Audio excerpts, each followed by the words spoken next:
After इमाम साहब ने कहा था कि मैं एक बार के लिए आ रहा हूँ, दूसरी बार हम यहाँ से इलेक्शन नहीं लड़ेंगे। ये नारा गूंज रहा है कि अब अमौर का बेटा ही अमौर का नेता बनेगा, अमौर का पढ़ा लिखा बेटा अमौर को पढ़ाएगा। अख्तर अली बट साहब का कार्यकाल कैसा रहा 20 से अब तक 25 तक, जिसका उन्होंने सपना भी दिखाया था, ओवैसी हॉस्पिटल, ओवैसी स्कूल, अगर वो नहीं तो कम से कम करता हुआ दिखना चाहिए। उन्होंने जो वादा किया था एक बार कि one term after that somebody from Amour, उस टर्म पे खड़े नहीं हुए। इसलिए बाहरी भगाव का नारा है। एक नई चीज की कि लोगों को भोज कम खिलाया, जो पैसा बचा उससे मैंने एक मजगमा में एक स्कूल खोला। मेरी शादी में यूके, यूएस, सऊदीया से लोग गेस्ट बन के आए, उनके बावजूद भी हमारी क्वांटिटी बहुत कम रही लोगों की। जैसे आप लोग कंप्यूटर इस्तेमाल करते हैं तो कहीं एरर आता है, वो एरर क्यों आया उसका हम एक्सपर्ट हैं। कोई ऐसा प्रॉब्लम नहीं अमौर में जिसके लिए महफूज आलम ने आवाज नहीं उठाया। जो नौजवान हैं उनसे भी कहता हूं कि आप जब तक पॉलिटिकली एक्टिव नहीं होते हैं तो मुश्किल है कि आप बहुत आगे बढ़ जाएं। लोग आपको दबाएंगे।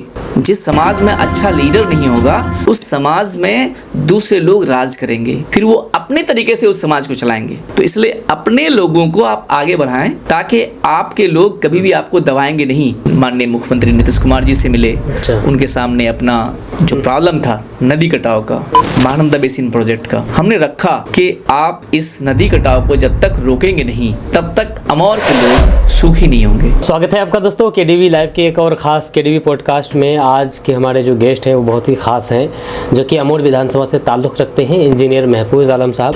इनसे हम आज इस पॉडकास्ट के माध्यम से विभिन्न तरीके के सवाल पूछेंगे, तो आप हमारे साथ बने रहें। हम दोनों के बीच में बातचीत होगी। बड़े ही इंटरेस्टिंग ये पॉडकास्ट होने वाली है। ये इनके प्रोफेशनल जीवन, इनके पर्सनल जीवन और साथ ही साथ राजनीतिक जीवन पर भी बात होगी, तो आप हमारे साथ बने रहें। तो सर, सबसे पहले आपका स्वागत है आपका हमारे इस पॉडकास्ट। बहुत बहुत शुक्रिया आपका और आपके व्यूअर्स का। सबसे पहले आपसे यही है सर कि कुछ अपना इंट्रोडक्शन छोटा सा दीजिए, जो नहीं जानते आपको वो आपको याद जान सके। जी, मेरा नाम इंजीनियर महफूज आलम है।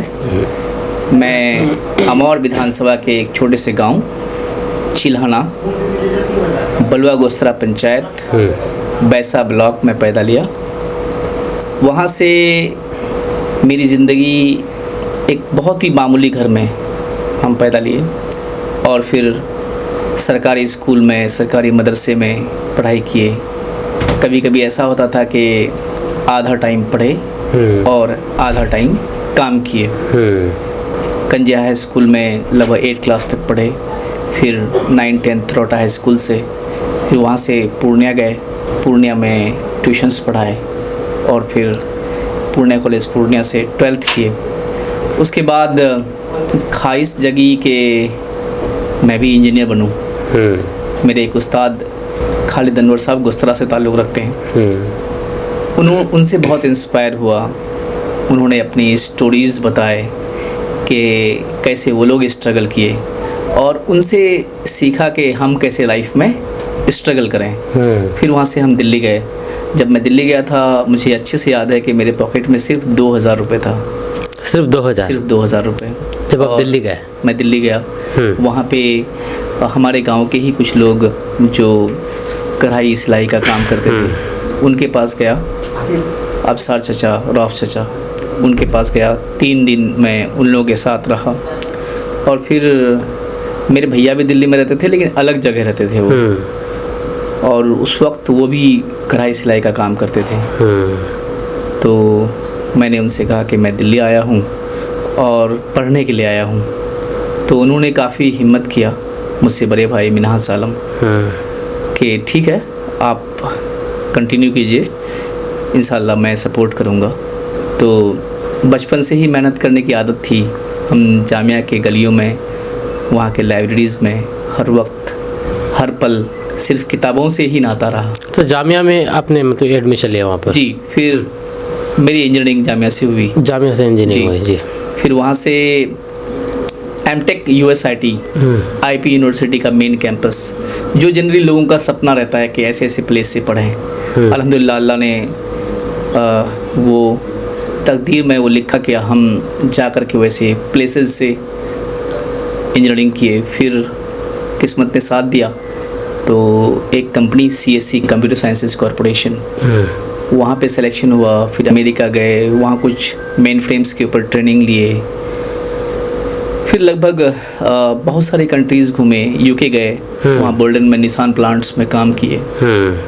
लेकिन बचपन की एक ख्वाहिश थी, जब हम लोग बचपन में सभी पांचों भाई बैठ करके रहा करते थे, एक जगह बैठते थे, पढ़ा करते थे, तो इन सारी परेशानियों को देखकर हम लोग आपस में बात करते थे कि अगर कुछ किए, कुछ बने, तो इंशाअल्लाह हम लोग अपने लिए, पहले अपने परिवार के लिए करेंगे और फिर इलाके के लिए इंशाअल्लाह हम लोग सामने आएंगे। तो मेरी अम्मी इन सब बातों को सुना करती थी। और फिर जब मैं यूके में था तो एक दिन उनका फ़ोन आया कि महफूज, बचपन में तो याद है तुम लोग ऐसी ऐसी बातें क्या करते थे? अच्छा जी। मैंने कहा हाँ मुझे याद है अच्छे से। तो आज देखो सभी पांचों भाई, तुम लोग कोई दिल्ली में, कोई यूके में, कोई अमेरिका में, कोई बेंगलोर में, क्योंकि हम 4 भाई इंजीनियर और एक डॉक्टर, तो हर कोई अपने प्रोफेशनल लाइफ में अलग अलग जगह पे हम लोग रहते थे। तो अम्मी ने याद दिलाया कि अभी भी अगर मैं घर से नीचे उतरती हूँ तो मेरा पैर कीचड़ में पड़ता है और तुम लोग बहुत ही लेविश लाइफ जीते हो। तो मैं ही नहीं बल्कि मेरे तरह के तरीके से हज़ारों माएँ हैं अमौर में, तुम्हें आना है और मेरा ही नहीं बल्कि हर किसी के पैर का कीचड़ साफ़ करना है। तो वो माँ की मोहब्बत और अमौर से एक लगाव, ये आपके माँ के द्वारा मतलब कही गई बातें हैं इस जी। ये मेरी माँ ने मुझे कहा था। फिर वो सुनकर कुछ दिन इंतज़ार के बाद फिर मैं वापस आया इंडिया।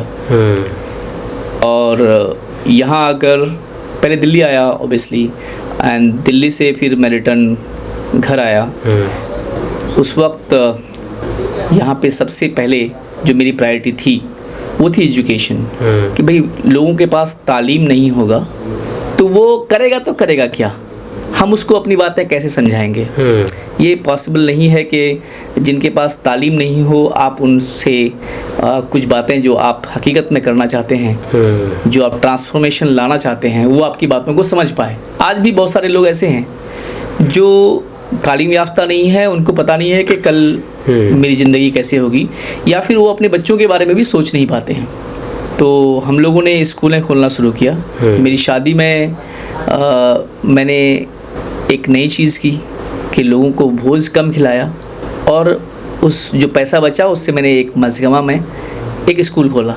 अच्छा, अरे वाह। तो इसके बाद कई स्कूलें हम लोगों ने, एक पूर्णिया में। ये तो बिल्कुल नई चीज़ है। भोज कम, कितना कम खिलाया भोज? फिर भी एक भोज बहुत लेविश टाइप का नहीं, एक ठीक ठाक मीडियोकर टाइप का, क्योंकि हमारे तरह लोग जो इतने बड़े प्रोफाइल में जाने के बाद, जो जामिया में लगभग हम 12 साल रहे, इतनी लंबी सर्किल होने के बावजूद मेरी शादी में यूके, यूएस, सऊदीया से लोग गेस्ट बन के आए, उनके बावजूद भी हमारी क्वांटिटी बहुत कम रही लोगों की।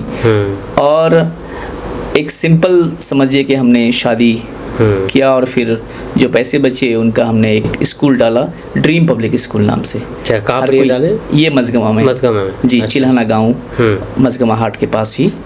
तो सब कोई नाम ढूंढ रहे थे कि भाई आखिर नाम क्या रखें। तो मैंने सबसे कहा कि ये चूँकि हमारा ड्रीम है, सपना है, तो क्यों ना हम ड्रीम ही नाम रखें। तो हमने ड्रीम पब्लिक स्कूल, और उसी का एक ब्रांच पूर्णिया में भी आज है। और फिर हमारा एक एजुकेशनल ट्रस्ट भी, जिसका नाम ड्रीम एजुकेशनल ट्रस्ट है। अच्छा। उसके अंदर आज जो है 4 रजिस्टर्ड स्कूल चल रही है।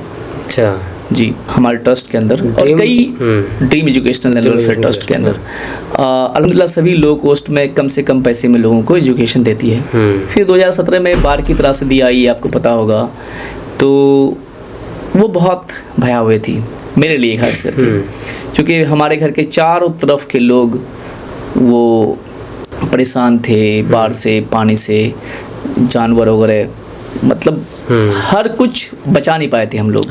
आपको पता है अमोल वैसा की हालत क्या हो गई थी। तो जब पानी कम हुआ तो हम लोगों का पहला एक्ट था, पहला काम हम लोगों को करना था कि लोग जिंदा रहें, खाए पिए, किसी के पास कुछ था नहीं।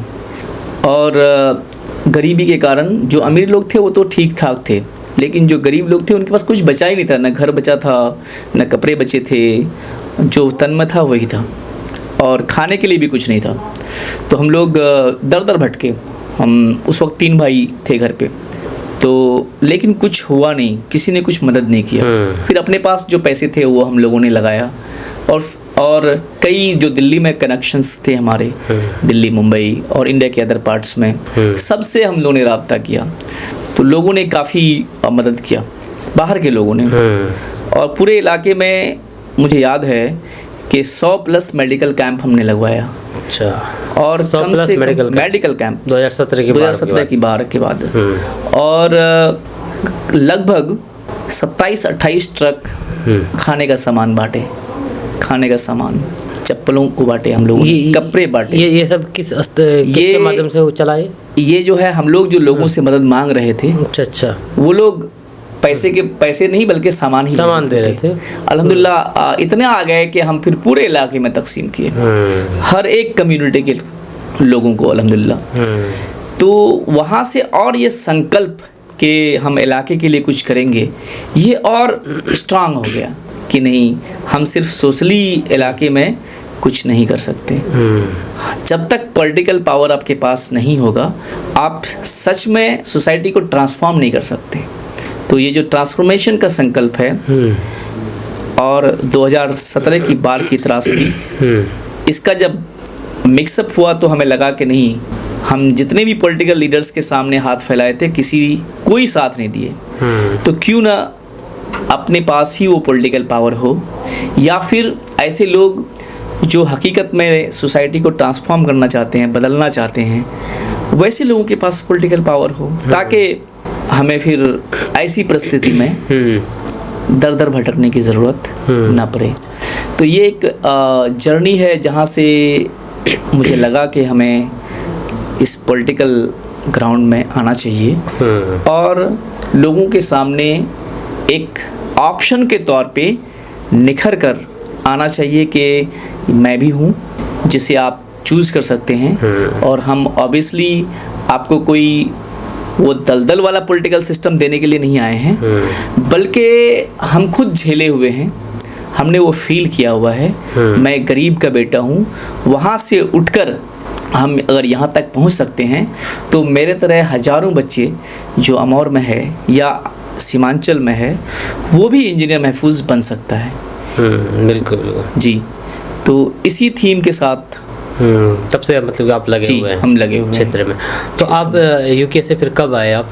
मैं 2015 के स्टार्टिंग में। 2015 के जी, 2015 यूके में आपका मुख्य काम क्या था वहाँ पर? मैं एक कंप्यूटर इंजीनियर हूँ। मेन फ्रेम में एक टेक्नोलॉजी है जिसका नाम है IMS, इंफॉर्मेशन मैनेजमेंट सिस्टम। बहुत ही ओल्ड टेक्नोलॉजी है।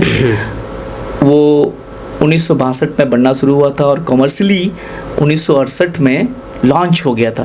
तो आप सोच सकते हैं कि हम लोग जो माइक्रो प्रोसेसर प्रोसेस करते हैं बिट बाइट पे, हम उस टेक्नोलॉजी को जानते हैं कि जो PSW है, सबसे पुराने जी, माइक्रो प्रोसेसर किस पॉइंट पे फेल करता है, कौन से बिट को प्रोसेस करने में वो कामयाब नहीं रहा, तो हम वो टेक्नोलॉजी जानते हैं, हम उसी पे काम करते थे। अच्छा। जी, हम डंप रीड कर सकते हैं कि जैसे आप लोग कंप्यूटर इस्तेमाल करते हैं तो कहीं एरर आता है, वो एरर क्यों आया, उसका हम एक्सपर्ट हैं। अच्छा। तो उसमें भी कई टेक्नोलॉजीज हैं, उनमें से एक जिसका नाम है, एक ये डेटाबेस है, इंफॉर्मेशन मैनेजमेंट सिस्टम, IBM ने इसको बनाया था। मैं उसका एक्सपर्ट हूँ। दुनिया में बहुत सारे इंजीनियर हैं जो कंप्यूटर इंजीनियर होने के बावजूद भी नाम तक नहीं सुने हैं। हम लोग वो बहुत ही ओल्ड टेक्नोलॉजी पे को हमने सीखा वहीं पे US में, और फिर उस पे हम लंबे टाइम तक काम किए। तो ये कितना दिन का कोर्स था ये जब सीखे थे आप? जब हम सीखे तो हमें बहुत टाइम लगा, लगभग 3 से 4 साल लगा। 3-4 साल? जी। वो ऑन जॉब ही हमने सीखा, ये हमें कॉलेज में सिखाया नहीं गया इस चीज़। ऑन जॉब सीखे? जी, हम जॉब भी कर रहे थे अपना सीखे। हमारी जब प्लेसमेंट हुई CSC में, CSC ने हमारे ऊपर $1 मिलियन खर्च किए। अच्छा। इसको सिखाने में? में? जी। क्यों, हमारे इंजीनियर नहीं था क्या पहले से इतना? नहीं बहुत सारे थे, लेकिन दुनिया में वह सारे इंजीनियर्स जो इस टेक्नोलॉजी में हैं वो लगभग रिटायर कर रहे थे। अच्छा अच्छा। तो सीएससी ने हम 14 दोस्तों को हायर किया था। अच्छा। उन 14 में से कुछ 2-3 दोस्तों को आईएमएस में स्पेशलाइज्ड बनाने के लिए बहुत पैसे खर्च किए, और फिर हमने भी लगभग सीएससी में काफ़ी अच्छा टाइम गुजारा, 7-8 साल गुजारा उसमें, और फिर उनको रिटर्न भी दिया समझिए, क्योंकि हमने सीखा तो वहीं पे काम किया।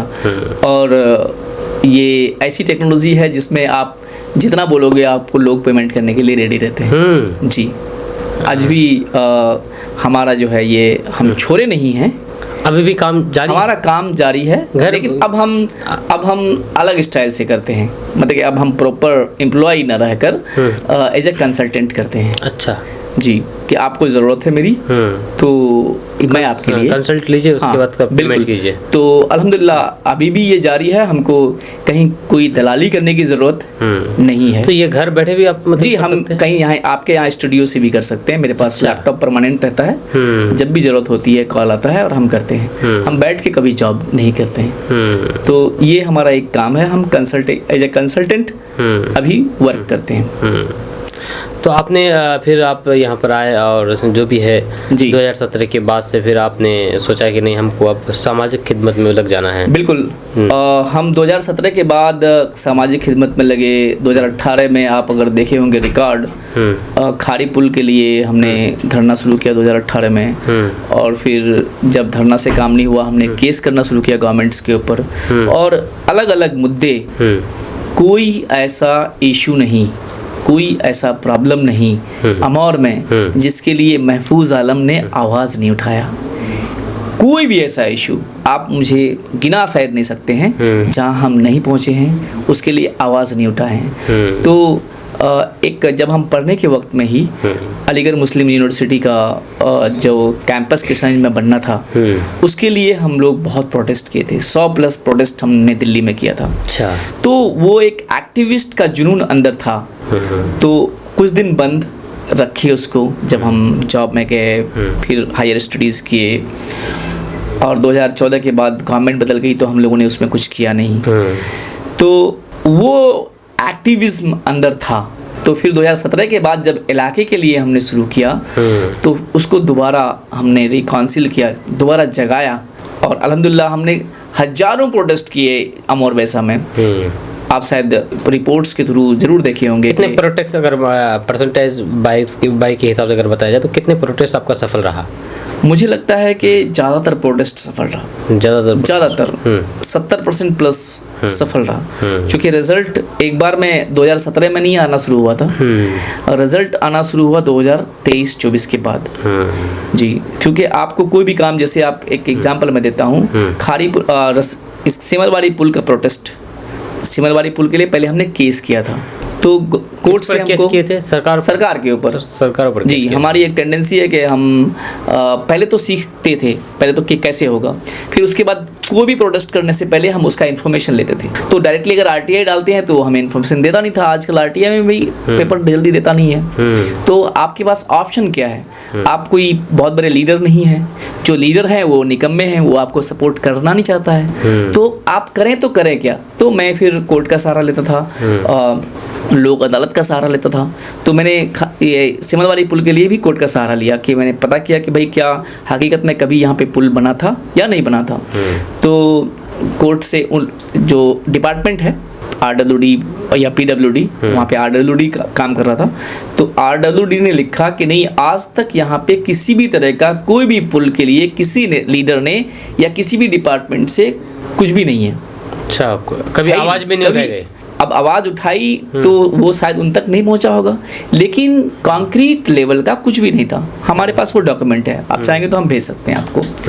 तो फिर हमने वहाँ पे लोगों को इकट्ठा किया, सिमलवाड़ी गए, वहाँ के आसपास के लोगों से कहा कि देखिए भाई ये पेपर है, आज से पहले आप लोगों के पास जो भी लीडर आते थे कहते थे कि हम सॉइल चेक कराते हैं, तो आपको बेवकूफ़ बनाते थे। अच्छा, यहाँ पे कुछ भी नहीं हुआ है। तो उन लोगों ने कहा कि क्या किया जाए। मैंने कहा एक बहुत ही बड़ा धरना यहाँ पे करते हैं, आप लोग सपोर्ट कीजिए। लोगों ने हाथों हाथ लिया इस चीज़ को, वो लोग आए और धरना हम लोगों ने स्टार्ट किया। जिस दिन बहुत बड़ा अनाउंसमेंट हुआ उसका, जिस दिन हम लोगों ने धरना दिया, सेम डेट पे वो पुल का डीपीआर और उस पुल का चेकलिस्ट पास हुआ कि अब डीपीआर बनने जा रहा है। अच्छा। तो सोचिए कि प्रोटेस्ट में कितना बड़ा पावर है। फिर मैं अमौर के नौजवानों से गुहार लगाया कि आप किसी भी मैटर पे चुप न रहें, बात करें। जब लोगों ने देखा कि हकीकत में महफूज के प्रोटेस्ट से रिजल्ट आता है, आज आप देखिए अमौर में ऑलमोस्ट हर मुद्दे पे प्रोटेस्ट होता है, लोग रोड में आते हैं। आज के वक्त में अमौर सीमांचल में ही सबसे ज़्यादा बोलने वाला बन गया है। क्यों? क्योंकि उनको अपने प्रोटेस्ट का रिजल्ट दिखा। तो अल्हम्दुलिल्लाह हम लोगों ने लोगों को जगाया और लोगों को जगाकर नेताओं को ये कहा कि आपको क्वांटिफाई होना पड़ेगा, आपको बताना पड़ेगा कि आप कितना काम कर रहे हैं। आप काम नहीं करोगे तो आप इनकार कर दिए जाओगे, आप भगा दिए जाओगे। और लोग कर रहे हैं अल्हम्दुलिल्लाह, आज के वक्त में सवाल पूछ रहे हैं। तो आपने राजनीति में एंट्री ली, लेकिन एक राजनीति और बाकी जो आप सामाजिक खिदमत कर रहे थे जी, तो सामाजिक खिदमत से राजनीति में एंट्री लेना कितना आपके लिए चुनौती रहा? देखिए ये बहुत बड़ा चुनौती रहा। हम कुछ लोगों के लिए लड़ रहे थे, जो भूमिहीन लोग हैं उनके लिए, ज़मीनों के लिए लड़ रहे थे हम। तो डायरेक्टली जितनी भी हम इनके पास गए, जितने भी ऑफिसर्स के पास हम गए, डायरेक्ट हमारी बातों को कोई केयर नहीं करता था। अच्छा। फिर वहाँ पे हमको लगा कि नहीं, अब लेट नहीं करना चाहिए। जो अम्मी की ख्वाहिश है इस इलाके को ऊपर लेके जाने का, वो सिर्फ सोशल वर्क से नहीं हो सकता। तो पॉलिटिकल पावर आपके पास आना ज़रूरी है। फिर हमने अनाउंस किया लगभग अब से 2.5-3 साल पहले कि हम लोग अब पॉलिटिकली आ रहे हैं और नेक्स्ट विधानसभा इलेक्शन लड़ेंगे इंशाल्लाह। तो काफ़ी लोग धीरे धीरे इकट्ठा होते गए। फिर इस साल कौन सा था? ये हम लोगों ने लगभग 22 में अनाउंस किया था। 22 में अनाउंस? जी जी, कि हम लोग नेक्स्ट विधानसभा इलेक्शन इंशाल्लाह लड़ेंगे। तो फिर धीरे धीरे हम लोगों ने उसके ऊपर काम करना शुरू किया, जितने मुद्दे हैं उनको उठाना शुरू किया। हम लोगों ने देखा कि जो ऑफिसर्स हैं वो आपकी बातों को तवज्जो देना शुरू करता है अगर आप पॉलिटिकली एक्टिव हैं। अच्छा। डजंट मैटर कि आप जीते हुए हैं या हारे हुए हैं।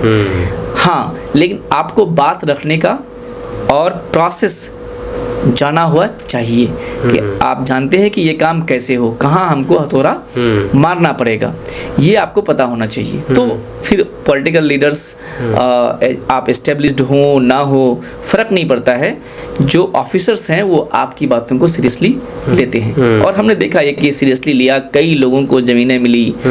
और आप शायद न्यूज़ वगैरह में भी देखे होंगे कि कई गरीब लोग जिनको हम लोगों ने ज़मीन दिलाया।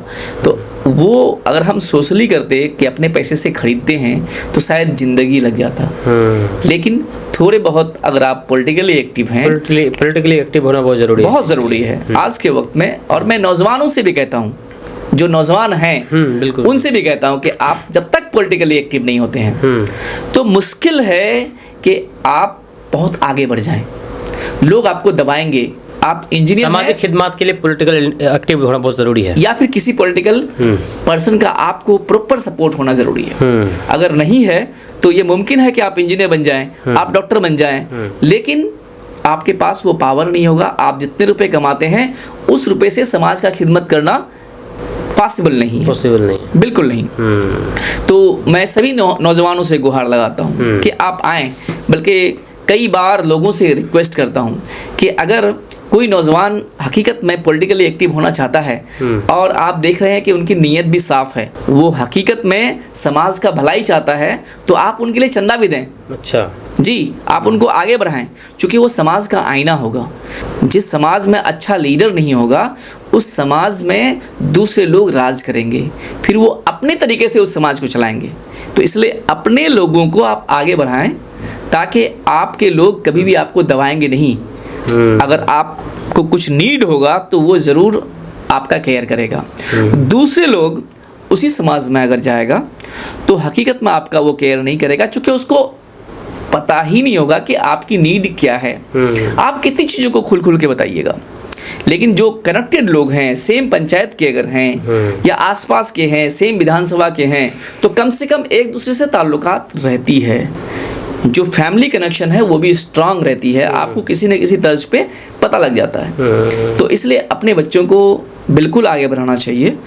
और अगर गरीब बच्चा है तो समाज जैसे बहुत सारे मुद्दों पे चंदा देती है। आप देखे होंगे कोई गरीब आदमी बीमार पड़ जाए तो लाखों लाख इकट्ठा हो जाता है। बिल्कुल उसी तरह से पॉलिटिकली अगर समाज बीमार पड़ जाए, ये भी एक बीमारी है। अगर आपके पास पॉलिटिकली लोग नहीं हैं तो इसको आप छोटी मोटी बीमारी मत समझिए, ये बहुत बड़ी बीमारी है। बहुत बड़ी बीमारी है जी, ये बहुत बड़ी बीमारी है। तो इस बीमारी से भी निजात के लिए आपको चंदा देने की भी अगर ज़रूरत हो तो आप दीजिए, मैं रिकमेंड करता हूँ, बहुत ज़रूरी है। अच्छा, आपसे जब आप पॉलिटिकली एक्टिव हुए जी। तो आपका मतलब आपकी पहली पार्टी कौन सी रही थी? देखिए, मैं ऑफिशियली कोई पार्टी ज्वाइन नहीं किया था पहले। अच्छा। मैं एमआईएम को ऑब्वियसली सपोर्ट करता था, लेकिन मैंने कभी ऑफिशियली एमआईएम ज्वाइन नहीं किया था। हम लोगों के पास एक्चुअली एक कहानी है उसमें कि 2006 में मैं जामिया से वापस आया था। तो मेरे एक दोस्त यूपी के साथ आए थे मुझे। तो कानकी में जब हम कानकी पहुँचे तो मैंने उनको कहा कि जानिब नसीम नाम है उनका, जानिब मेरा घर यहाँ से 6 किलोमीटर पश्चिम है। तो हम उसको कानकी से किशनगंज लेके गए ट्रेन में, और किशनगंज से ऑलमोस्ट 40 किलोमीटर 50 किलोमीटर घूम करके हम अपना घर आए। जब हम घर पहुँचे तो उन्होंने मुझे कहा, यार तुम तो झूठ बोले मुझसे कि 6 किलोमीटर बोल के यहाँ लगभग 70 किलोमीटर चला दिए तुम। मैंने कहा, दोस्त इस सवाल का जवाब अभी रात में मैं तुमको नहीं दूंगा, कल मॉर्निंग में बताऊंगा। सुबह हुई, हम लोगों ने नाश्ता किया, हमारे पास एक छोटी सी बाइक थी, हम वो लेकर के टिठिया के पास गए। टिठिया मेरे गांव से टिठिया लगभग 4 किलोमीटर है। 4 किलोमीटर जी। और मैंने उनको कहा कि देखो ये नदी देख रहे हो? उन्होंने कहा हाँ। उस पार आप NH देख रहे हैं? बिल्कुल देख रहे हैं। तो आपको मैंने ट्रेन से वो NH दिखाया था? बोले हाँ दिखाया था। वही ट्रेन है, वही NH है। आप बताओ कि यहाँ से कितनी दूरी पे है? तो 2-3 किलोमीटर। तो हम लोग चले कितना? तो 3-4 किलोमीटर। तो इसका मतलब ये है कि मैंने आपसे जो कहा वो सच। लेकिन कोई ऐसा पॉलिटिकल लीडर नहीं जो कानकी से हमारे यहाँ को जोड़ दे। वो एक सपना था और अल्हम्दुलिल्लाह पूरा होने जा रहा है। तो कहने का मतलब ये है, उन्होंने मुझसे कहा कि आखिर तुम क्या देखते हो, उठो। मैंने कैसे उठे? कहा कि काम करो, कौन MLA है? उस वक्त मस्तान साहब MLA थे। तो हम लोगों ने एक पुतला बनाया, उन्हीं का आइडिया था। एक पुतला बनाया हम लोगों ने मस्तान साहब का, और हमारे घर में उनका बहुत एडवर्टाइजमेंट पेपर रहता था। अच्छा। तो उन सारे पेपर को उनमें लपेटा, सब में मस्तान साहब का फोटो था। ये 2006 की बात है, 30 दिसंबर। बहुत पहले की बात है, 2006 की बात। 2006 30 दिसंबर की बात है। सेम डे उनको सद्दाम हुसैन साहब को फांसी हुई थी। तो उस दिन हम लोगों ने मस्तान साहब का पुतला मजगमा हाट में जलाया कि 20 साल आप राज किए और 20 साल में हमारा बुरा हाल किए। 2006 की बात है, तब हम लोगों ने 20 साल बुरा हाल का नारा दिया था। और उसके एवज में जो हुआ पूरे एरिया में हलचल हुआ कि एक लड़का है, पढ़ता है दिल्ली में, और वहाँ से आकर वो ऐसा किया। उस हंगामे में मुझे 2-3 दिन में वापस जाना पड़ा दिल्ली। अच्छा जी। क्या कुछ मतलब कि उस वक्त एक तो मैं बच्चा था और उनके कामों से नाखुश था।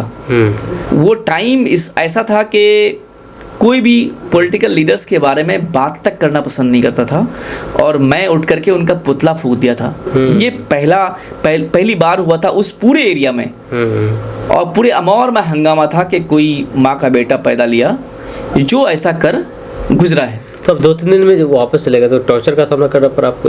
2-3 दिन में बहुत ज़्यादा, छोटी मोटी टॉर्चर नहीं हुई, बहुत ज़्यादा टॉर्चर हुई। लेकिन चूँकि मेरा फैमिली बैकग्राउंड भी अल्हम्दुलिल्लाह उस तर्ज का है कि उतना ज़्यादा हमें इम्पैक्ट नहीं पड़ा, क्योंकि हम लोग भी मजगमा हार्ट, मेरी फैमिली मजगमा हार्ट कंट्रोल करती है, तो उससे बहुत सारे लोग रिलेटेड थे, तो अल्हम्दुलिल्लाह वो फिर धीरे धीरे मिटिगेट हो गया, सॉर्ट आउट हो गया। नहीं तो किसी आम आदमी के लिए वो शायद त्रासदी झेलना इतना आसान नहीं था। आपने कहा कि आप एमआईएम को सपोर्ट करते थे जी, तो क्या कारण रहा कि आप एमआईएम को पहले सपोर्ट करते थे आप? जी उस वक्त जो है मेरी एक ग्रुप थी जिसका नाम है सामाजिक भागीदारी संस्था। वहाँ पे अमौर के इंटेलेक्चुअल्स को हमने इकट्ठा किया था, अभी भी करके रखे हैं। तो हमने पूरी ग्रुप से बात किया कि आखिर अमौर को पॉलिटिकली कैसे आगे लेके जाया जाए, क्यों एक ही धारा को हम लोग वोट देते जा रहे हैं। तो सब किसी का एक राय आया, मशवरा आया कि क्यों ना इस बार कोई अच्छा लीडर जो इन दोनों से हटकर, कांग्रेस और बीजेपी, एक तरफ मस्तान साहब एक तरफ सवाज जफर साहब, इनसे हटकर हो। तो हम लोगों ने भी तैयारी करना शुरू किया था, जो फैक्ट यही है अच्छा जी, कि हम लोग खुद ही एक सिस्टम इस्टेब्लिश करते हैं। लेकिन फिर हम लोग एमआईएम के टच में आए और फिर एमआईएम के लिए काम किए कि भाई इसी से आएंगे। लेकिन अख्तर साहब ने कहा कि नहीं, इस बार हमें चांस दो, नेक्स्ट टाइम अमौर का कोई भी बेटा जो उस लायक होगा हम उनको टिकट देंगे, तब आप लोगों में से जो भी एक्टिव रहिएगा वो लड़िएगा। तो हम लोगों ने छोड़ा और फिर अख्तर साहब को सपोर्ट किए और अल्हम्दुलिल्लाह बहुत बेहतरीन सपोर्ट रहा, काफ़ी अच्छे मार्जिन से वो जीते।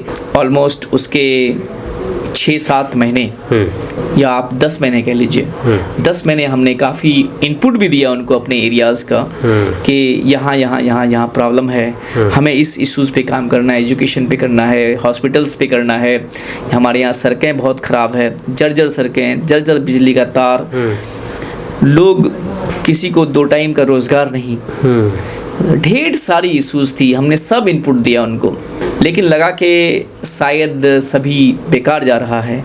तो फिर बीच में लगभग 10 महीना हमने प्रोटेस्ट रोक दिया था जब अख्तर साहब जीते थे। फिर जो है 22 अगस्त को 2021 हमने बैसा पुल पे एक प्रोटेस्ट किया नदी कटाव की वजह से। अच्छा। 22 अगस्त में वो बाढ़ आई हुई थी और लोगों का घर तहस नहस हो रहा था, लेकिन उनको भी बचाने वाला कोई नहीं था। जिस पॉलिटिकल सिस्टम को हम लोगों ने इस्टेब्लिश किया वो पॉलिटिकल सिस्टम भी उसको नहीं बचा रही थी। तो हम किसी पॉलिटिकल सिस्टम के गुलाम नहीं हैं, हम अमौर के हैं। हमने ठाना है, क्योंकि मम्मी को वचन दिया है कि हम अमौर के लिए जिएंगे, अमौर के लिए मरेंगे। तो उसी तर्ज पे हम काम करने लगे। हमने धरना शुरू किया और फिर बहुत बड़ा धरना, इवन उसमें अख्तर साहब भी आए थे, मास्टर मुजाहिद साहब भी आए थे। अच्छा। जी, सब कोई धूप में बैठे, शाम तक हम लोग धरना दिए। फिर प्रशासन के लोग आए, उन लोगों ने रिक्वेस्ट किया कि धरना तोड़िए, आपको मुख्यमंत्री जी बिल्कुल वहाँ से मिलने का मौका मिलेगा। तो फिर हमको मुख्यमंत्री जी से मिलने का भी मौका मिला, हम गए। अच्छा। और माननीय मुख्यमंत्री नीतीश कुमार जी से मिले। अच्छा। उनके सामने अपना जो प्रॉब्लम था नदी कटाव का, महानंदा बेसिन प्रोजेक्ट का, हमने रखा कि आप इस नदी कटाव को जब तक रोकेंगे नहीं तब तक अमौर के लोग सूखी नहीं होंगे। तब तक हम लोग घर को यहाँ से उठाकर वहाँ ले जाएंगे। जब हम हर साल घर शिफ्ट करेंगे तो अपने बच्चों को पढ़ाने में ध्यान देंगे? बिल्कुल नहीं, क्योंकि हमारे पास पैसा ही सब कुछ है। वो पैसा तो हम घर में लगाते हैं, लगातार घर बदल रहे हैं, घर शिफ्ट कर रहे हैं, बदल भी नहीं, शिफ्ट कर रहे हैं एक जगह से दूसरी जगह। तो ये एक त्रासदी है हमारे लिए। तो हमने मुख्यमंत्री जी से कहा, उन्होंने वहाँ पे उस वक्त संजय सिंह जो हमारे यहाँ के बिशनपुर के जी, वो आपदा विभाग के सचिव थे। आपदा विभाग के सचिव थे। उनसे मेरी मुलाकात करवाया उन्होंने कि आप जाओ। लगभग 2-3 घंटे हमारी उनसे बात हुई, हमने सारी बातें रखी उनके सामने और उन्होंने बहुत अच्छा किया कि महानंदा बेसिन प्रोजेक्ट उन्होंने इम्प्लीमेंट करने का वादा किया था उस वक्त। और अल्हम्दुलिल्लाह अभी चूँकि उसके ऊपर भी मैंने रीट डाला हुआ है, केस हमारा कंटिन्यू है। तो अभी जो हमको पता लगा है कि महानंदा बेसिन प्रोजेक्ट इम्प्लीमेंट होने जा रहा है। ये जो महानंदा है उसके दोनों किनारों की ज़मीन को होल्ड पे डाल दिया गया ऑलरेडी, एक्वायर करने के लिए। अच्छा। कि आप ज़मीन बेच नहीं सकते वहाँ पे। आज नहीं तो कल वो प्रोजेक्ट इम्प्लीमेंट होगा और अमौर के लोग या इस इलाके के जितने लोग हैं इंशाल्लाह वो सही से शांति से बारिश के दिनों में भी, बाढ़ के दिनों में भी अपने घर में आराम से रह पाएंगे, क्योंकि घर कटने का डर नहीं होगा। अच्छा, ये महानंदा बेसिन प्रोजेक्ट में बेसिकली काम क्या होगा, इसमें किस तरह से काम होगा? देखिए, इसमें काम होगा कि दोनों किनारे पक्का बांध बनेगा, पक्का बांध, और वो बांध कई लेयर में होगा। जो हमारे यहाँ के मतलब कुछ प्रॉब्लम्स भी है उसमें, लोग कह रहे हैं कि जहाँ महानदी है वहाँ ही होना चाहिए, दूर दूर में क्यों हो रहा है। वो लेयर नहीं समझते हैं कि नदी के किनारे भी बांध होगा और उसके बाद भी बांध होगा, ताकि एक टूटे तो दूसरा डबल लेयर का होगा। जी, कई लेयर का होगा, कई लेयर का होगा। एक टूटे तो दूसरा फिर कंट्रोल कर ले उसको। ऐसा नहीं कि एक टूटे तो खत्म हो जाए फिर पूरा एरिया।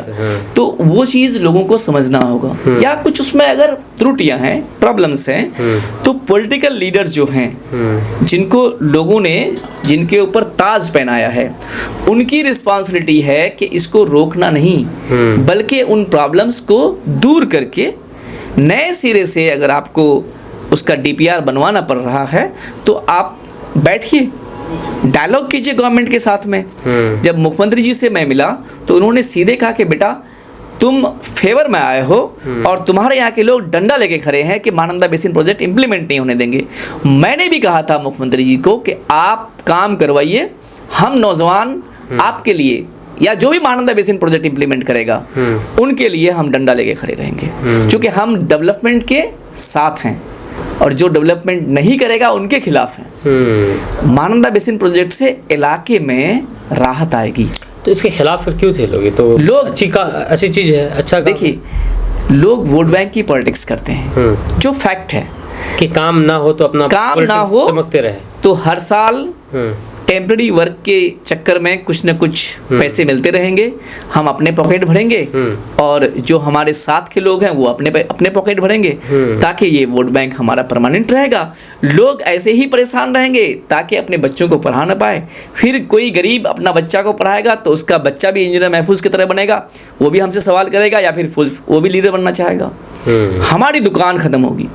अपनी दुकान बचाने के लिए सारे लोग महानंदा बेसिन प्रोजेक्ट के खिलाफ लगे पड़े हैं। आप 22 में हर 6-8 महीने में धरना देख रहे होंगे कि लोग जो है उनके अपोज में जाकर के बात करते हैं। अपोज में जाकर? बिल्कुल, वो लोग अपोज में जाकर के बैठते हैं धरना में, हर 6-8 महीने में होता है।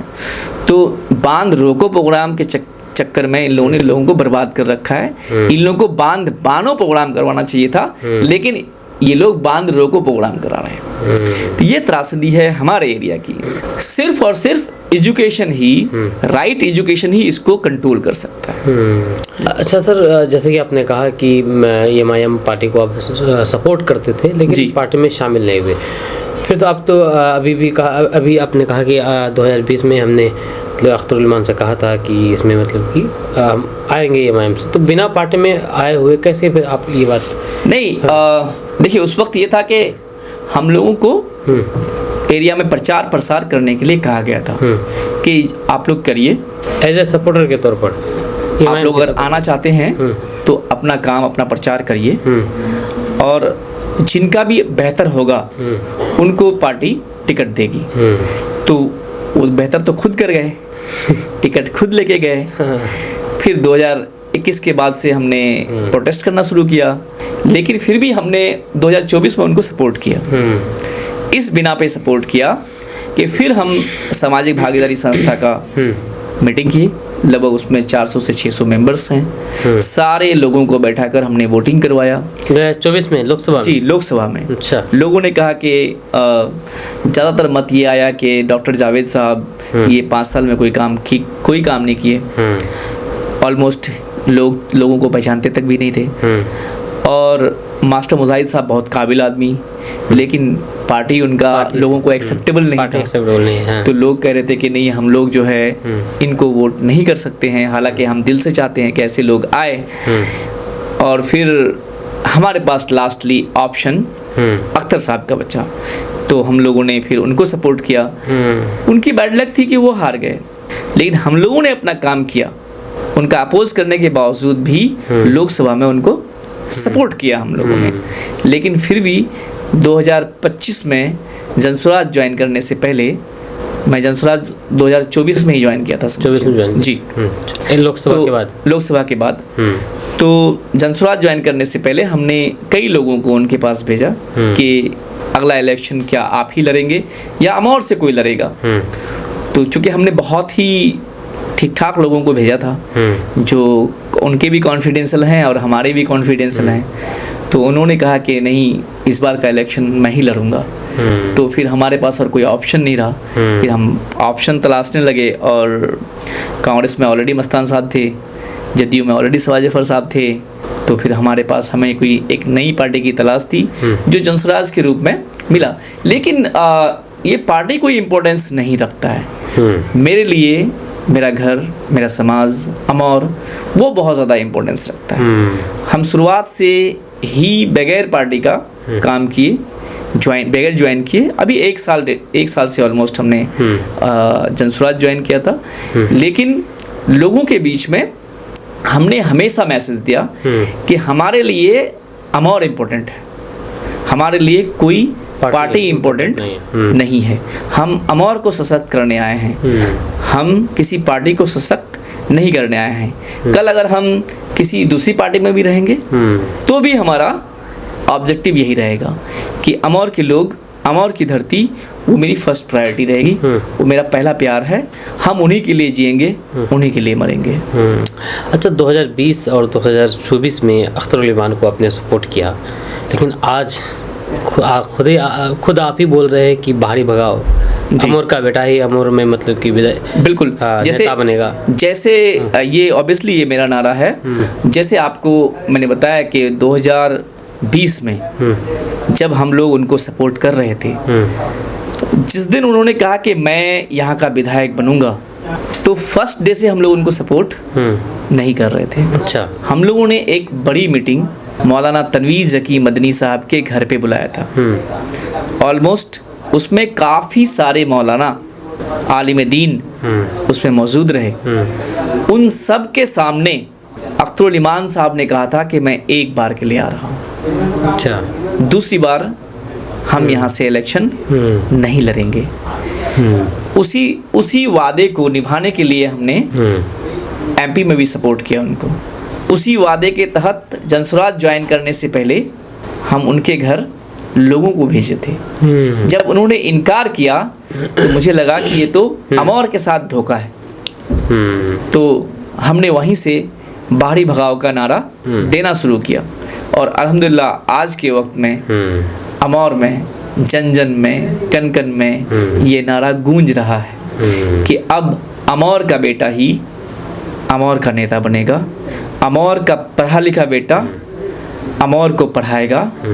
अमौर का काबिल बेटा अमौर को आगे बढ़ाएगा। हमें कहीं से उधार लाने की ज़रूरत बिल्कुल नहीं है। तो ये नारा कहीं नारा बनकर ही न रह जाए। फिर आज अगर आप अमौर में जाएंगे और लोगों से बात करेंगे अनबाइज्ड, तो आपको लगेगा कि शायद ये नारा हर एक तक पहुंच गया है। लोगों के जहन में एक घर बना चुका है। हर कोई सोचने पे मजबूर है कि क्या हकीकत में अमौर का बेटा इतना निकम्मा है कि वो यहाँ का प्रतिनिधित्व भी नहीं कर सकता। हर कोई सोच रहा है और उस सोच में इतनी ताकत है क्योंकि वो सोच घर से लिंक्ड है। तो जो सोच घर से लिंक्ड होगा उसमें बड़ी ताकत होती है और इंशाल्लाह आप देखिएगा कि कितना चेंज आ रहा है, बहुत चेंज आएगा। अख्तर उल ईमान साहब का कार्यकाल कैसा रहा 20 से अब तक 25 तक? देखिए, अगर मैं कंपेयर करूं तो मैं हमेशा कहता हूं कि हम डेवलपमेंट के सपोर्ट में खड़े हैं। कभी भी आप अख्तर उल ईमान साहब से पूछेंगे वो कह नहीं पाएंगे कि उनके किसी भी काम में जो काम वो किए, हम लोगों ने कोई भी एक छोटा सा रोड़ा बना हमने करने दिया, कभी अपोज नहीं किया। उसी चीज़ का अपोज किया जो गलत है। गलत मीन्स जो काम नहीं हो रहा है। जो काम हो रहा है हमने कभी उनका अपोज नहीं किया, उनको होने दिया, क्योंकि हम डेवलपमेंट के साथ हैं। अगर हम कंपेयर करें तो ऑब्वियसली बेहतर रहा। अमौर के बारे में उन्होंने आवाज़ उठाया, हम एक्सेप्ट करते हैं इस चीज़ को। जो चीज़ें बेहतर है तो वो है, लेकिन जितना होना चाहिए था, जितना हम लोगों को उनसे उम्मीद थी, उस उम्मीद में कहीं न कहीं वो पिछड़े। बहुत सारी चीज़ों की उम्मीद थी कि हमारा हॉस्पिटल सिस्टम सुधरेगा, लेकिन आज भी किसी बेटे के माँ को अगर सांप काट ले तो खारी से लेकर अनगर तक उनको हॉस्पिटल नहीं मिलेगा। किसी को एक इंजेक्शन देने की ज़रूरत हो तो भला हो हमारे क्वाक डॉक्टर्स का कि उनके पास वही ऑप्शन है और कोई दूसरा ऑप्शन नहीं है। आप रोटा पीएचसी में देख रहे हैं कि इमरजेंसी बेड पे कुत्ते सो रहे हैं। तो ये सारी चीज़ें जो लोगों को उनसे उम्मीद थी कि एक बेहतर हॉस्पिटल जिसका उन्होंने सपना भी दिखाया था, ओवेसी हॉस्पिटल, ओवेसी स्कूल, अगर वो नहीं तो कम से कम करता हुआ दिखना चाहिए। मैं ये नहीं कह रहा हूँ कि 5 साल में आप इस्टेब्लिश कर देते, अगर आप नहीं कर पा रहे हैं तो करता हुआ दिखना चाहिए, प्रयास करता हुआ इंसान को दिखना चाहिए। वो भी नहीं हुआ। लेकिन सवाल आप पर ये बनता है ना कि ये जो काम नहीं किया है तो विरोध इस तरह होना चाहिए अनडेवलपमेंट को लेकर कि जो डेवलपमेंट नहीं हुआ है, बाहरी भगाओ मतलब कि अभियान चला रहे हैं, जबकि विरोध होना चाहिए कि आप डेवलपमेंट नहीं किए, इस वजह से वहाँ पे विरोध बाहरी भगाव का विरोध इसलिए है कि वो अपने वादे पे खड़े नहीं हुए। उन्होंने जो वादा किया था एक बार कि 1 term after that somebody from Amour, उस टर्म पे खड़े नहीं हुए, इसलिए बाहरी भगाव का नारा है। और ऑब्वियसली जो डेवलपमेंट का है, जो डेवलपमेंटल काम नहीं हुआ है उसका भी विरोध हो रहा है। बहुत सारे काम जो वो नहीं किए, जहाँ पे हम लोगों को भी हस्तक्षेप करना पड़ा, तो उन सारे कामों का विरोध हो रहा है उनका। लेकिन जो काम वो किए ऑब्वियसली लोग उनकी तारीफ भी कर रहे हैं। कहते हैं कि अब तो 800 करोड़ का काम किए हैं अमोड़ में, अख्तरुल ईमान साहब कहते हैं। देखिए 800 करोड़ का अगर काम अख्तरुल ईमान साहब वहाँ पे कर दिए हैं तो लोगों की नज़र में दिखना भी चाहिए। हाँ, ये हो सकता है। वो तो बताया कि हाँ खाली पुल, रसीले पुल, देखिए नरखारी पुल बना अब तक। काम हो रहा है उसमें। ये तो सेंट्रल गवर्नमेंट का ही वर्क है। अगर वो 10-20% अख्तरुल ईमान साहब का है तो उतना ही परसेंटेज उनको अपना बताना चाहिए। ठीक है, रसेली पुल वो भी अभी तक नहीं हो रहा है, हुआ है। मानंदा में जो पुल कानकी वाला पुल, मैं दावे से कह सकता हूँ, आप मीडिया से हैं, कि जिस दिन तेजस्वी यादव ने ये बात कही थी कि हमने तो महानंदा में पुल दे दिया है, अख्तरुल ईमान अभयपुर घाट के पुल के बारे में बात नहीं कर रहे थे, वो खरखरी घाट के पुल के बारे में बात कर रहे थे।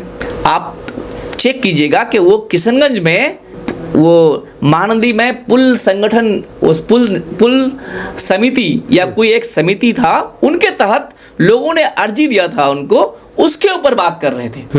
वो तो दान में मिल गया, बिना मांगे। अभयपुर पुल बिना मांगे दान में मिल गया। वो इसके लिए कोई प्रयास नहीं किया गया। उनके लिए अख्तरुल ईमान साहब को शायद पता भी नहीं होगा कि यहाँ के पुल के बारे में बात होगी। क्या बात? वो तो अल्लाह ने दान में दे दिया, जो उनके खाते में चला गया। विधायक वो है तो ऑब्वियसली क्रेडिट भी उन्हीं को मिलेगा, हम इससे इनकार नहीं कर रहे हैं। लेकिन शायद कुछ तो प्रयास किया होगा, तभी तो शायद सपने में भी नहीं सोचा होगा। प्रयास को तो छोड़ दीजिए, सपने में भी हमारे माननीय विधायक जी नहीं सोचे होंगे कि हमें वहाँ पे अभयपुर में पुल मिल जाएगा। तो बिना मांगे कैसे मिल सकता है? क्योंकि खरखरी, तेजस्वी को पता नहीं है ना महानंदा कहाँ है, या खरखरी कौन है और अभयपुर क्या है। तेजस्वी जी पूरे बिहार के बारे में इतने नॉलेज नहीं रखते हैं। तो पुल के बारे में तो जरूर बात हो रही थी, विरोध हो रही थी, लेकिन आपको पता होगा कि यहाँ पे खरखरी पुल के बारे में विरोध हो रही थी। ठीक है, उस पुल के बारे में तो कोई तो बात की होगी, तभी तो वहाँ पर तेजस्वी के पास मामला गया। बहुत पहले, अगर आप चूंकि हमारे पास एक जो माननीय मुख्यमंत्री नीतीश कुमार जी अमौर के लिए जो पत्र बनाते हैं, मतलब कि वो एक बुक है, मेरे पास अभी भी है वो बुक। उसमें जब डेवलपमेंटल प्लान बनता है तो उसकी एक किताब छपती है। ठीक है, उसका नाम कोई 5 वर्षीय योजना या 10 वर्षीय योजना ऐसी कुछ होता है। तो उसमें ऑलरेडी इंडिकेशन भी है, और ऑब्वियसली कोई न कोई हो सकता है, जैसे अब्दुल जलील मस्तान साहब दिखाते हैं कि हमने प्रयास किया था जब हम ये थे, मिनिस्टर थे। हो सकता है कहीं पे किसी ने वो लेखा जोखा छोड़ा था, और उस किताब में भी वो चीज़ है, कभी हम आपको दिखा सकते हैं। तो इसलिए वो ऑलरेडी पास होने जा रहा था। माननीय तेजस्वी यादव जी, उनको पता भी नहीं है कि खरखरी कहाँ है और अभयपुर कहाँ है। तो वो पुल पास तो किए लेकिन खरखरी में नहीं किए, और वहाँ पे आज तक नहीं हुआ है। अभीपुर में हो गया। प्रोटेस्ट खरखरी के लिए हो रहा था, आपको याद होगा, लेकिन फ़ायदा हमें मिला।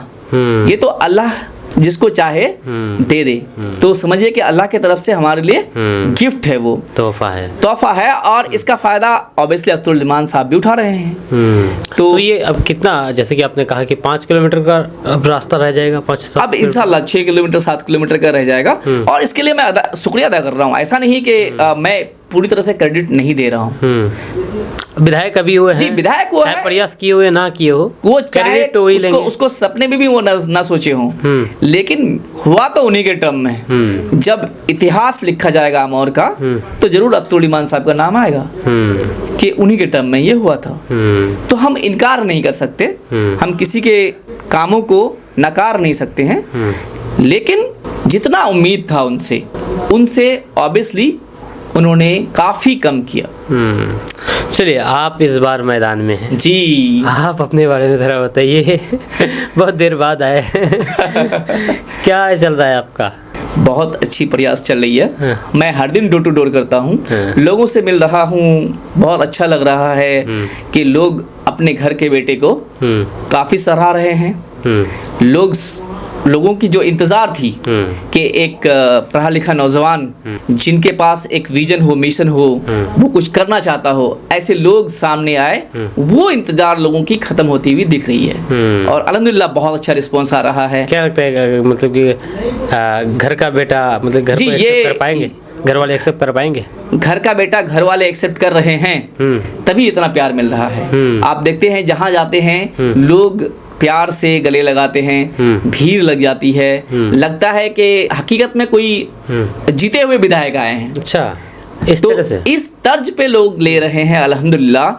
तो बहुत अच्छा लग रहा है कि लोग अपने घर के बेटे को एक्सेप्ट कर रहे हैं। जी, तो इस बार आप जनसुराज से हैं और संभावित प्रत्याशी हैं। जी बिल्कुल। तो क्या मतलब और भी बहुत सारे प्रत्याशी हैं, क्या कितना चांस है आपको कि टिकट आप ही को मिले? क्योंकि बहुत जल्दी अनाउंस होने वाले हैं। जी हाँ, शायद हमको लगता है कि पॉडकास्ट रिलीज भी ना होता, अनाउंस हो जाए। अगर रिलीज हो जाए तो कोई बात नहीं, प्रयास करेंगे कि पहली रिलीज हो जाए। जी 9 को रिलीज होगा। हाँ, ये 9 को रिलीज होगा, तब पता लग जाएगा। और भी प्रत्याशी हैं, सब कोई अपने अपने एंड से ट्राई कर रहे हैं, हम भी ट्राई कर रहे हैं। लेकिन 9 को रिलीज होगा तो फाइनल आपको पता लग जाएगा। लेकिन सवाल ये भी है ना कि अगर नहीं मिले आपको टिकट तो फिर क्या? देखिए, मैं पहले से ही कह रहा हूँ कि मैं अमौर का बेटा हूँ, अमौर के लिए आया हूँ, किसी पार्टी के लिए नहीं आया हूँ। मैं 3 साल से मेहनत कर रहा हूँ। जो हमारे लोग हैं उनको हम बिल्कुल निराश होने नहीं देंगे, हम फील्ड में डटे रहेंगे। करबला का जंग हुआ था, हज़रत इमाम हुसैन को ये पता था कि हम इन सारे फ़ौजों से लड़ेंगे तो जीत तो नहीं पाएंगे, फिर भी वो मैदान में डटे रहे। अब नमाज में सजदे में अपना सर कटा दिए, लेकिन पीठ नहीं दिखाए। तो महफूज भी मुसलमान है और हज़रत इमाम हुसैन के नाना के उम्मतियों में से है, तो हम भी पीठ नहीं दिखाएंगे, अपने लोगों को बिल्कुल निराश नहीं करेंगे, मैदान में डटे रहेंगे। चाहे जनसुराज के साथ हो या जनसुराज के बिना हो, चाहे किसी पार्टी के टिकट के साथ हो या उसके बिना हो, हम मैदान में रहेंगे, इलेक्शन लड़ेंगे इंशाल्लाह। आपने कहा कि चाहे जनसुराज के साथ हो या फिर जनसुराज के बिना हो। जी, तो क्या लगता है कि इंजीनियर महफूज आलम साहब इतना अपने आप को मजबूत कर लिए हैं क्षेत्र में कि वे किसी भी के साथ नहीं जाए तो फिर मतलब कि आगे अमौर ही रास्ता साफ है? बिल्कुल, अमौर ही मेरा पार्टी है, हम अमौर को मजबूत करने आए हैं। और इतने साथी हैं अमौर में जो किसी पार्टी के बगैर भी इंजीनियर महफूज को आगे बढ़ा सकता है और इंशाल्लाह जीत हासिल हो सकती है। क्या क्या विज़न क्या है आपका? मिशन क्या है चुनाव के बाद? अगर मान के चले हो सकता है कि आप बन जाए। जी हाँ, अमौर इंशाल्लाह आपको अगर अमौर के लोगों ने मौका दिया तो यहाँ के लोगों, सबसे पहला विज़न मेरा है कि एजुकेशन सुधरे। यहाँ के गरीब, लाचार, मजबूर के बच्चों को बेहतर क्वालिटी एजुकेशन दिया जाए। उसके लिए यहाँ के स्कूलों को सुधारना होगा। जो आज का खिचड़ी खिलाओ स्कूल है, इनको बदल कर या इसको इम्प्रूव कर ऐसे सिस्टम इस्टेब्लिश करने होंगे जो नवोदय या नेतरहाट का है, जहाँ पे सरकारी स्कूलों में भी बहुत अच्छी शिक्षा दी जाती है, तालीम दी जाती है। जो दिल्ली का मॉडल है, वहाँ पे प्राइवेट स्कूल से भी बेहतर सरकारी स्कूल्स हैं। उस तर्ज पर यहाँ के स्कूलों को सुधारा जाएगा और मेरी पहली प्रायोरिटी शिक्षा सुधारने की होगी। शिक्षा सुधारने की जी। दूसरी प्रायोरिटी जो हमारे नौजवान हैं, आज के वक्त में हम लोग धान उगाते हैं, चावल का मिल हमारे पास नहीं है, हम धान बेचते हैं बंगाल में और वहाँ से फिर चावल खरीदते हैं, टूनिदगी करंदगी से हमारे पास पैकेट में भरकर चावल आता है। तो क्या ये मिल अमौर में नहीं लग सकता? 3-4 करोड़ का मिल आता है और उतनी इन्वेस्टमेंट आराम से बैंक करेगी अगर कोई एमएलए बैठ करके किसी नौजवान को का हाथ पकड़ ले कि भाई आप ये काम कीजिए। आप कोई ऐसा प्रोडक्ट नहीं, आप देखिए, आप कूट जानते हैं, कूट जो कूट बनता है वो पराली से बनता है, पुआल हम लोग जिसको बोलते हैं। क्या ये नहीं लग सकता वो मिल के पुआल से मिल ये कूट बन जाए हमारे यहाँ? बन सकता है या नहीं बन सकता है? हम लोग लाखों टन मक्का उपजाते हैं, लेकिन हमारे पास एक भी फैक्ट्री, प्रोसेसिंग फैक्ट्री नहीं है। एक भी प्रोसेसिंग फैक्ट्री नहीं है जो उन मक्काओं का इस्तेमाल कर पाए और प्रोडक्ट बना करके पूरी दुनिया में बेचे। तो हर एक टाइप का जो हम कृषि आधारित अनाज यहाँ पे उपजाते हैं, उनको प्रोसेस कर हम पूरी दुनिया को सप्लाई कर सकते हैं। हमारे पास पानी बेतहाशा है, हम इन नदियों को कंट्रोल कर पानी से रिलेटेड जो इंडस्ट्रीज है, हम उस इंडस्ट्रीज को इस्टेब्लिश कर सकते हैं। सरकार से रिक्वेस्ट कर हम पनबिजली का जो उत्पादन है हम अपने महानंदा में, कनक्यू में आराम से कर सकते हैं। तो ये सारा एक विजन है कि लोगों को कैसे रोजगार हमारे यहाँ मिल सकता है। आप स्टील का बर्तन देखते हैं, शादी ब्याह में हमारे यहाँ बहुत इस्तेमाल होता है। क्या कोई फैक्ट्री नहीं ले सकता? हमारे यहाँ चप्पल बनाने की फैक्ट्री नहीं है जनाब। इवन कुरकुरे का पैकेट आप देखेंगे उसमें हमारे यहाँ का नाम नहीं है। बिल्कुल। तो सब बाहर से आते हैं, सब बाहर से आता है। हम लोग सिर्फ कंज्यूमर बनकर रह गए हैं। हम अमौर को प्रोड्यूसर बनाना चाहते हैं। एक तमन्ना है कि कम से कम 41 पंचायत में, हमारे यहाँ 40 पंचायत और एक नगर पंचायत है, तो टोटल 41 पंचायत में कम से कम 41 टाइप का प्रोसेसिंग फैक्ट्री लगे। कम से कम, ज़्यादा हो बहुत बेहतर है। बहुत सारे नौजवान हैं जो अपनी फैक्ट्रियों को दिल्ली में लगा रहे हैं। हाँ। जो काम करना चाहते हैं बाहर काम कर रहे हैं, उनको कोई मौका नहीं दे रहा है। कोई पॉलिटिकल लीडर उनका हाथ नहीं पकड़ा कि आओ हम यहाँ आपको सिक्योरिटी देते हैं, हम यहाँ आपको बैंक से फाइनेंस करवा देते हैं, हम गारंटर बनते हैं। बैंक वाला कैसे आपको लोन नहीं देगा? आपको दिल्ली में लोन दे सकता है, अमौर में क्यों नहीं दे सकता? तो इस तरह का कोई इस तर्ज पे काम नहीं किया, इसलिए हमारे नौजवान पीछे हैं। हमारे यहाँ कोई भी रोजगार का साधन नहीं होता।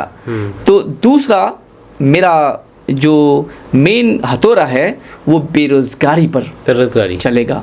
तीसरा जो हेल्थ सिस्टम है, आप देखते हैं कि हमारे यहाँ के जितने भी हेल्थ सेंटर हैं सब पे कोई घास रखता है, कोई बकरी, कोई गाय और कोई संठी रखता है। मतलब कि जलावन जी, जलावन गाह बन चुका है या जलावन घर बन चुका है।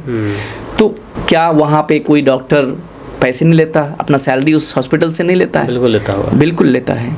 कोई नर्स, इतने एएनएम और बीएनएम जो हायर होती हैं वो कहाँ से पैसे लेती है? उन्हीं सब हॉस्पिटल को दिखा दिखा के पैसे लिया जाता है। क्या हमारे पॉलिटिकल लीडर इसमें मोरलेस नहीं है? उनसे भी अल्लाह के यहाँ सवाल किए जाएंगे। तो सर तीसरा हथौड़ा तो आपने बता दिया, चौथा हथौड़ा कुछ है कि नहीं है? बिल्कुल, चौथा हथौड़ा भी है।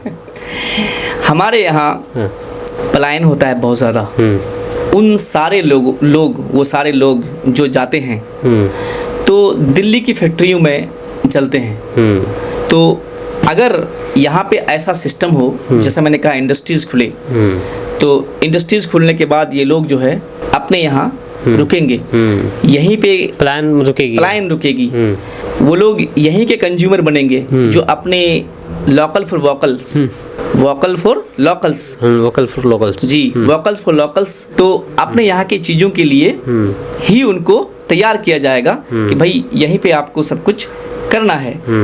चौथा हथौड़ा बाढ़ और नदी कटाव पर होगा। बाढ़ और नदी कटाव पर होगा कि महानंदा बेसिन प्रोजेक्ट एक मेरा ड्रीम है। ये प्रोजेक्ट इम्प्लीमेंट होगा साथ में सरकार से गुहार लगाई जाएगी, रिक्वेस्ट किया जाएगा कि जो लोग वहाँ से हटा दिए गए हैं उनको सही से बसाया जाए, रीस्टैब्लिश किया जाए उन लोगों को।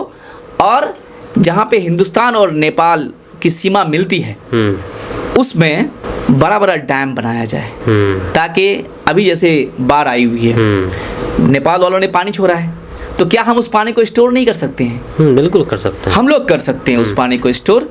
तो सरकार को अगर बताया जाए उसका आँख और कान बनकर कि आप ऐसा ये प्लानिंग है आप कीजिए, तो वो इतनी भी अंधी नहीं है, आपकी बातों को तरजीह जरूर देंगे। अगर आप एक सही पॉलिटिकल लीडर हैं, आप सही प्लानिंग दे सकते हैं, तो बाढ़ और नदी कटाव के ऊपर चौथा हथौड़ा होगा। हम जब तक जिंदा रहेंगे इन सारी चीज़ों को अमौर में रीस्टैब्लिश करने की कोशिश करेंगे इंशाअल्लाह। सर, अब लास्ट सवाल आपका ये जी आपके साथ ये रहेगा कि पूर्व विधायक जो मंत्री जी रहे हैं अब्दुल जलील मस्तान साहब जी, वो काफ़ी ज़्यादा ज़ईफ़ हो चुके हैं और अभी भी देखा जाए तो वो भी अभी भी मैदान में मतलब डटे हुए हैं और भी तैयारी कर रहे हैं। तो आप जनसुराज पार्टी ज्वाइन किए जी, क्यों ना आपको कांग्रेस ज्वाइन कर लेना चाहिए था? कांग्रेस से आपको मतलब फेस बनना चाहिए था, ऐसा कुछ ये लोग कह रहे हैं। ये सवाल सॉरी ये मेरा सवाल नहीं, लोगों का सवाल है ये नहीं लोगों का सवाल जायज़ है। हाँ। जनसुराज को हमारे यहाँ बहुत ज़्यादा लोग एक्सेप्ट नहीं कर पा रहे हैं, कुछ जो प्रॉब्लम्स की वजह से, प्रशांत जी के कुछ बयानों की वजह से। ये बात सही है कि अगर शायद मैं कांग्रेस ज्वाइन करता तो आज के वक्त में बेहतर स्थिति में होता, लेकिन मैं वो भी ज्वाइन करने का कोशिश किया था। अच्छा जी, मेरी मुलाकात राहुल गांधी जी से भी हुई थी। अच्छा। लेकिन उस वक्त कांग्रेस अपने आप को ट्रांसफॉर्म नहीं किया था, तो मुझे लगा उनकी बातों से कि शायद फिर से टिकट हमारे माननीय पूर्व विधायक अब्दुल जलील मस्तान साहब को ही मिलेगा। और इस बार मैंने ठान रखा है कि मुझे चुनावी मैदान में आना है चाहे जैसे हो। तो इस वजह से मैंने कांग्रेस ज्वाइन नहीं किया और फिर उसी संकल्प के साथ कि आएंगे चाहे निर्दलीय ही सही। अगर हम कांग्रेस ज्वाइन करते तो शायद कहीं ना कहीं सॉफ्ट कॉर्नर रहता, और मस्तान साहब बहुत ही दूर के नहीं हैं हमारे, अच्छा बहुत ही करीबी हैं, तो कहीं ना कहीं सॉफ्ट कॉर्नर रहता और फिर हम शायद नहीं कर पाते। तो एक ये प्रॉब्लम था। राहुल गांधी जी ने उस वक्त जो स्टेटमेंट दिया था उससे मुझे लगा था कि शायद टिकट उन्हीं को मिलेगा, कोई किसी न्यू कमर का कोई चांस नहीं है। और मैं हर हालत में चुनावी मैदान में कूदना चाह रहा था। मेरे जितने भी लोग मेरे साथ थे सब हर किसी ने इसे एक्सेप्ट नहीं किया कि नहीं इस बार कुछ भी हो जाए हम लोगों को चुनावी मैदान में कूदना है, इस जंग में पीठ नहीं दिखाना है।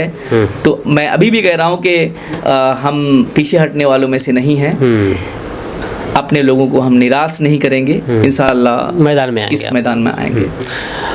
लास्ट में अब अमौर की जनता के लिए आपका कोई संदेश? अमौर के जनता के लिए एक बिल्कुल बहुत बड़ा संदेश है कि आप घर के बेटे को चुनें, ऐसा बेटा जो हकीकत में डिजर्व करता हो।